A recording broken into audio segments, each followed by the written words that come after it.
Welcome dear students, greetings of the day.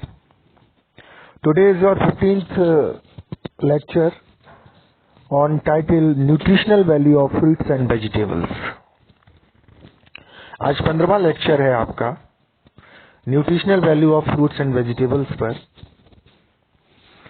Course code है FF111, class BSc horticulture first semester. Course instructor myself Ankush Sharma and designation assistant professor horticulture. आज सब्जियों में और फलों में उनकी पोषक तत्व किस तरीके से विद्यमान उनमें होते हैं, उनका न्यूट्रिशनल इंपॉर्टेंस क्या होता है, इसे हम कह सकते हैं nutritional value of horticultural crops. Overall horticulture में जो कंज्यूम की जाती हैं क्रॉप्स, जिनको हम कंज्यूम करते हैं, उनमें क्या न्यूट्रिशनल उनका इंपॉर्टेंस रहता है, उन चीजों के बारे में हम आपको बताएंगे। चलिए इस पीपीटी को स्टार्ट करते हैं। क्या न्यूट्रिशनल इंपॉर्टेंस है। Nutritional value of fruits and vegetables. यहाँ कुछ फ्रूट्स भी दिखाए गए हैं और यहाँ पर कुछ वेजिटेबल्स भी दिखाए गए हैं। इनके बारे में हमको अध्ययन करना है। बहुत से फ्रूट्स भी आपको दिखाई दे रहे होंगे। इवन पाइनएप्पल भी रखा है, स्ट्रॉबेरी भी रखा है, गुआवा भी है, पपाया भी है, बनाना भी है, ठीक है, ग्रेप भी है, और इसके साथ साथ ब्रिंजल भी है ना, कॉलीफ्लावर भी है, केल भी है, ब्रूसल्स स्प्राउट है, स्प्राउटिंग ब्रोकलाई भी है, अनियन है, ठीक है, और वाटरमेलन भी है, मतलब कोकोरबिटेसियस फ्रूट्स भी हैं। इसके बाद में सोलिनेशियस वेजिटेबल्स भी हैं, कोकोरबिटेसियस वेजिटेबल्स भी हैं, ठीक है, ट्रॉपिकल सब ट्रॉपिकल टेम्परेट सारे फ्रूट्स हैं। तो यही मोस्टली जो है कंज्यूम किए जाते हैं। इन्हीं के बारे में, इनका जो न्यूट्रिशनल इंपॉर्टेंस है, किस लेवल पे है, इन सब चीजों को आपको बताया जाए। चलिए हम स्टार्ट करते हैं।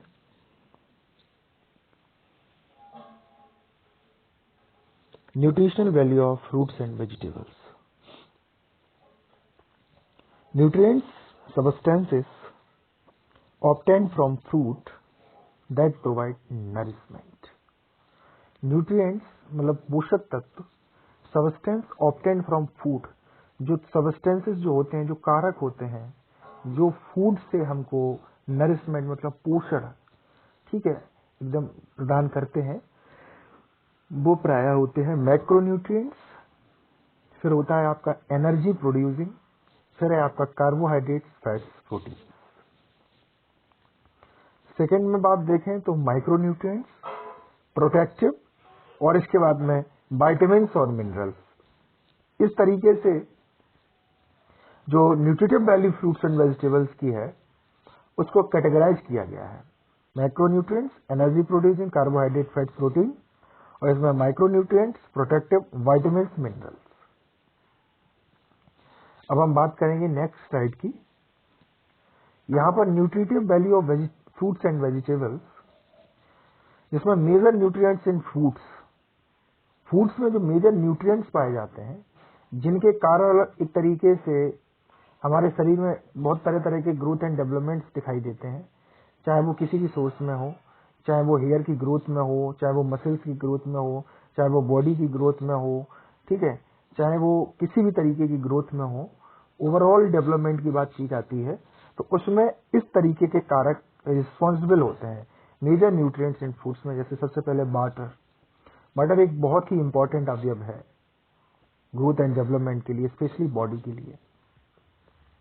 Carbohydrate, proteins, fats, vitamins, minerals, bioactive compounds, ठीक है। तो ये मेजर न्यूट्रिएंट्स हैं। तो butter, carbohydrate, proteins, fats, vitamins, minerals and bioactive compounds के ग्रोथ एंड डेवलपमेंट के लिए रिस्पॉन्सिबल होते हैं।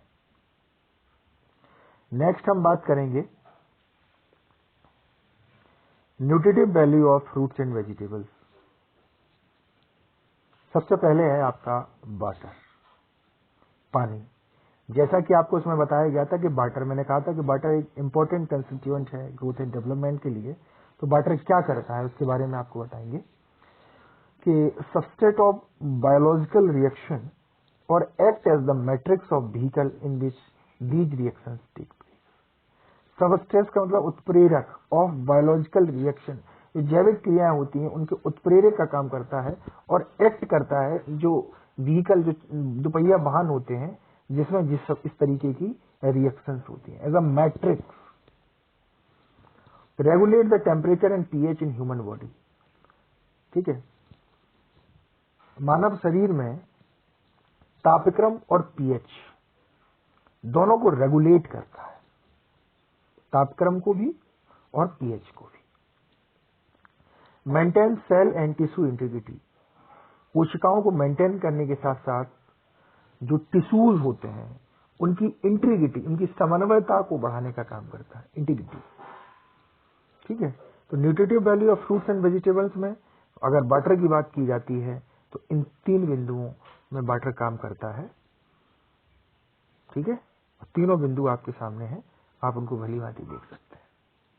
इसी तरीके से हर एक बिंदु के बारे में उनके पॉइंट्स को बताया जाएगा इलॉबरेट करके, कि जैसे हमने आपको इसमें बताया था, ये पहली पीपीटी में नहीं बताए थे आपको, ये वाला मेजर न्यूट्रिएंट्स एंड फूड्स में जो बटर है, कार्बोहाइड्रेट है, प्रोटीन्स हैं, फैट्स हैं, वाइटामिन हैं, मिनरल्स हैं, बायोएक्टिव कंपाउंड्स हैं, ये चीजें वाटर में ये चीज हो गई आपकी।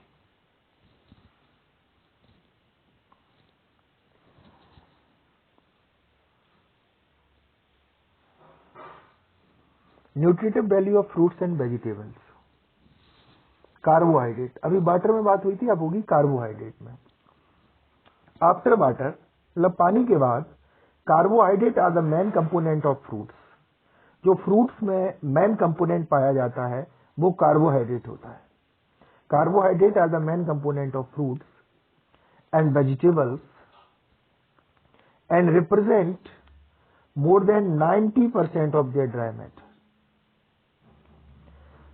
पानी के बाद कार्बोहाइड्रेट एक बहुत ही मुख्य तत्व है फ्रूट्स के अंदर और वेजिटेबल्स के अंदर, जो कि प्रतिनिधित्व करता है 90% से ज्यादा ड्राई मैटर का। ठीक है, और कार्बोहाइड्रेट को हम 3 ग्रुप्स में डिवाइड करते हैं। Carbohydrate is further divided into 3 groups. जैसे फर्स्ट है मोनोसेक्राइड, सेकेंड है आपका ओलिगोसेक्राइड एंड थर्ड है आपका पॉलीसेक्राइड। कार्बोहाइड्रेट को 3 हम ग्रुप्स में डिवाइड करते हैं। एक तो हो गया आपका मोनोसेक्राइड, एक हो गया आपका ओलिगोसेक्राइड और एक हो गया आपका पॉलीसेक्राइड। मोनोसेक्राइड में glucose, fructose, arabinose, xylose.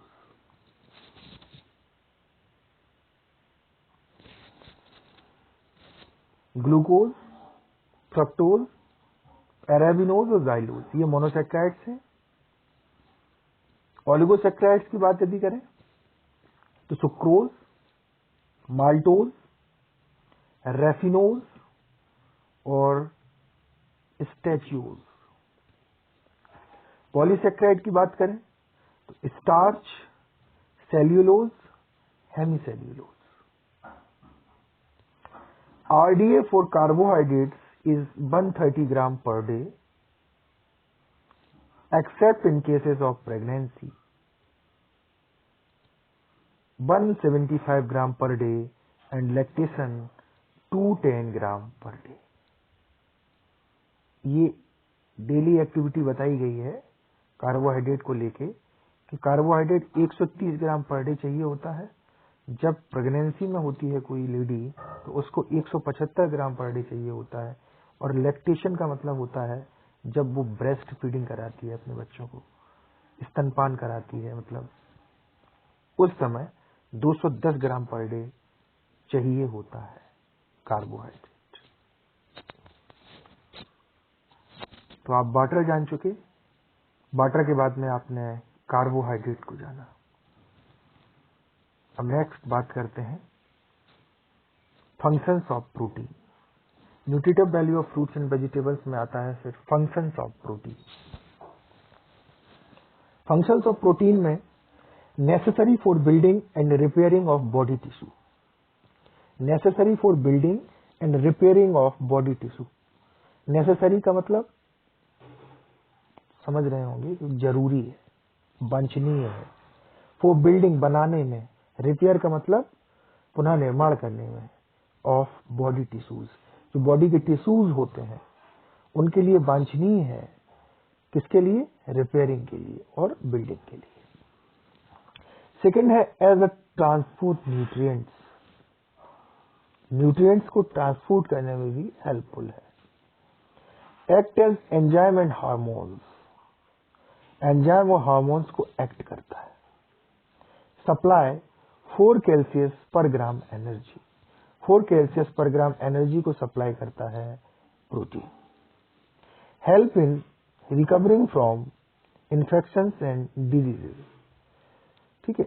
Diseases और जो इन्फेक्शंस हमारी बॉडी में होते हैं उनको रिकवर करने में हेल्प प्रोवाइड करता है। अब इसको हम बोल सकते हैं कि स्ट्रेंथन इम्यून सिस्टम। जैसे आप देख सकते हैं कि नॉर्मली हमको जुकाम हो जाता है, कोल्ड हो जाता है, तो ये क्या है? इन्फेक्शन ही तो है, वायरल इन्फेक्शन है, जनरल इन्फेक्शन है। शरीर में कोई चोट हो जाता है, कोई घाव लग जाता है, किसी तरीके से कोई इंजरी हो जाती है, तो वो क्या है? जो मेडिसिन हम खाते हैं किस लिए खाते हैं? इंस्टेंट पेन जो है वो खत्म हो जाए, ठीक है। पर जो रिकवरी होती है वो बॉडी की रेजिस्टेंस ही रिकवरी करती है। कि हमारा इम्यून सिस्टम कैसा, लोग कहते नहीं है जरा सी खांसी हो गई, तुमको जरा सा जुकाम हो गया तो बोले तुम्हारा इम्यून सिस्टम काफी वीक है। इसी तरीके से जो प्रोटीन्स होते हैं वो help in recovering from infection and diseases. Next है आईडीए फॉर प्रोटीन, मतलब डेली जो अमाउंट चाहिए हमको, रिकमेंडेड डेली अमाउंट जो है प्रोटीन के लिए वो है 34 से 56 ग्राम पर डे। कितना है? 34 से 56 gram per day, depending upon age and sex, ठीक है। और ये डिपेंड भी करता है हमारी उम्र पे और सेक्स का मतलब लिंग पे, कि महिला है कि पुरुष है, इस पे भी डिपेंड करता है, ठीक है। During pregnancy and lactation it is 71 gram per day. Pregnancy में जब कोई वुमेन होती है तो उसको, और प्रेगनेंसी के साथ साथ जब ब्रेस्ट फीडिंग कराती है तब उसको 71 ग्राम पर डे प्रोटीन की आवश्यकता होती है, ठीक है। बटर को जाना, बटर के बाद कार्बोहाइड्रेट को जाना, और कार्बोहाइड्रेट के बाद आपने प्रोटीन को जाना। तो प्रोटीन के फंक्शंस भी आप जान गए कि नेसेसरी है किसके लिए? Building and repairing of body tissues, और एक्ट एज ट्रांसपोर्ट न्यूट्रिएंट्स की तरह एक्ट करता है। Act as enzyme and hormones उसकी तरह एक्ट करता है। Supply 4 calories per gram energy, जो एनर्जी हमारी बॉडी में आती है वो 4 कैल्सियस पर ग्राम देता है प्रोटीन, ठीक है। और ये इन्फेक्शन एंड डिजीजेस से रिकवर करने में हमको हेल्प प्रोवाइड करता है, ठीक है। हमारे इम्यून सिस्टम को मजबूत बनाने में, इम्यून सिस्टम को अच्छा बनाने में मदद करता है। और जो रिकमेंडेड डेली अमाउंट है प्रोटीन का वो 34 मतलब 34 से 56 ग्राम पर डे है, depending upon age and sex. एक उम्र और लिंग, महिला है कि पुरुष, इस पे भी निर्भर करता है। क्योंकि मैं आपको बताऊं एक साइंटिफिक लैंग्वेज में कि मेल में न ही कोई प्रेगनेंसी होती है न कोई लैक्टेशन होता है, तो जाहिर सी बात यह है कि उनको 34 से 56 ग्राम में ही उनकी नीड पूरी हो जाती है। लेकिन एक वुमेन में प्रेगनेंसी भी होती है और वो अपने नवजात बच्चे को ब्रेस्ट फीडिंग, दूध भी, स्तनपान भी कराती है, तो उसको उस दौरान 71 ग्राम पर डे प्रोटीन की आवश्यकता होती है, ठीक है। तो प्रोटीन की बात यहाँ पर जाके समझ में आती है कि बटर हमारा कंप्लीट हुआ, कार्बोहाइड्रेट हुआ, इसके बाद में हमारा प्रोटीन हुआ। अब हम नेक्स्ट स्लाइड की बात करेंगे। Nutritive value of fruits and vegetables में फंक्शंस ऑफ फैट्स। फैट्स के क्या फंक्शंस होते हैं? सप्लाई एनर्जी 9 कैल्सियस पर ग्राम, 9 कैल्सियस पर ग्राम एनर्जी को सप्लाई करता है, ठीक है। इसके साथ साथ essential for absorption of fat soluble vitamin such as vitamin A, D, E K. जो फैट सोल्यूबल विटामिन होती हैं वो आपको पता होगी, इंटरमीडिएट में भी आपने पढ़े हैं, अडैक होती है। और जो वाटर सोल्यूबल होती हैं वो बी होती है और सी होती है। वाटर सोल्यूबल होती है बी और सी, और जो फैट सोल्यूबल होती है वो होती है ए, डी, ई, के। तो फंक्शंस ऑफ फैट्स की बात अगर हम करें तो फंक्शन ऑफ फैट में ये एनर्जी को सप्लाई करता है 9 कैल्सियस, और यहाँ पर अगर हम प्रोटीन की बात करते तो प्रोटीन सप्लाई करता है 4 कैल्सियस एनर्जी। ठीक है, तो इसकी बात अगर हम करें तो ये सप्लाई करता है 9 कैल्सियस पर ग्राम, और एसेंशियल फॉर एब्जॉर्प्शन ऑफ, ठीक है, एसेंशियल के लिए जरूरी है, वांछनीय है, एब्जॉर्प्शन पचनी, एब्जॉर्प्शन के लिए fat soluble vitamin such as vitamin A, D, E, K. Water हो गया, कार्बोहाइड्रेट हो गया, प्रोटीन हो गया, फैट हो गया। अब नेक्स्ट स्लाइड की बात करते हैं। यहाँ है हमारे विटामिन। तो जैसे हमने आपको बताया था कि फैट सोल्यूबल होते हैं और एक आपके वाटर सोल्यूबल होते हैं, ऐसा बताया था फिगर। उसी की हम बात करते हैं कि fat soluble vitamin, vitamin A, vitamin D, vitamin E और विटामिन के। और वाटर सोल्यूबल विटामिन की बात करें तो विटामिन बी कॉम्प्लेक्स एंड सी। अब यहां पर विटामिन की लिस्ट है, फंक्शंस है और डिफिशियंसी है। विटामिन ए की अगर हम फंक्शंस की बात करें तो एसेंशियल फॉर प्रॉपर विजन। अगर हमको देखना है ना आंखों से, एक टकटकी निगाह से, एकदम दृष्टि से, तो उसके लिए विटामिन ए बहुत जरूरी है। हेल्थी स्किन, अगर अच्छी एकदम निखार युक्त त्वचा चाहिए तो उसके लिए भी विटामिन ए बहुत वांछनीय है। Alimentary and urinary tract, alimentary और यूरिनरी मतलब जो पेशाब से रिलेटेड नली है और जो आते हैं उनके डेवलपमेंट के लिए भी विटामिन ए की जरूरत है। फिर दूसरी चीज है कि रिड्यूस ससेप्टिबिलिटी टू इन्फेक्शन। जो हमारे यहाँ अंदर इन्फेक्शन होते हैं, जब हमारा इम्यून सिस्टम वीक होता है उसके कारण जो इन्फेक्शन होते हैं उन इन्फेक्शन को भी खत्म करता है, क्योंकि उनकी ससेप्टिबिलिटी जो होती है, उनकी होने की जो क्षमता होती है उसको धीरे धीरे कम कर देता है। और जब हमारे शरीर में पहले से ही इम्यून सिस्टम होगा, रेजिस्टेंस हमारा इतना मजबूत होगा, तो उससे फिर क्या है कि इन्फेक्शन और जो जनरल फीवर वगैरह शरीर में रहता है वो नहीं होता। तो infection, food rich in beta carotene, गाजर है, गाजर में बीटा कैरोटीन पाई जाती है। गाजर बहुत अच्छा सोर्स है विटामिन ए का। पपाया है, पपाया बहुत अच्छा सोर्स है, वहां 2020 इंटरनेशनल यूनिट विटामिन ए पाई जाती है पपाया में। मैंगो फ्रूट में बहुत अच्छा सोर्स है विटामिन ए का, उसमें 4200 4200 इंटरनेशनल यूनिट विटामिन ए पाई जाती है मैंगो। तो ये चीजें बहुत अच्छा सोर्स है विटामिन ए के लिए। इसमें लिखा है कि reduces susceptibility to infection, food rich in beta carotene may reduce the risk of lung cancer and certain oral cancer. Vitamin A lung cancer और साथ साथ जो ओरल कैंसर्स होते हैं उनकी वाइटैलिटी को भी कम कर देता है, रेजिस्टेंस को बढ़ाकर। डिफिशियंसी, अगर विटामिन ए की होती है ह्यूमन बॉडी में तो नाइट ब्लाइंडनेस एंड केरेटोमेलाइसिया, ये दो रोग हैं वो सुस्पष्ट रूप से इंसान में दिखाई देने लगते हैं, हो जाते हैं, इंसान उनके पीड़ित हो जाता है।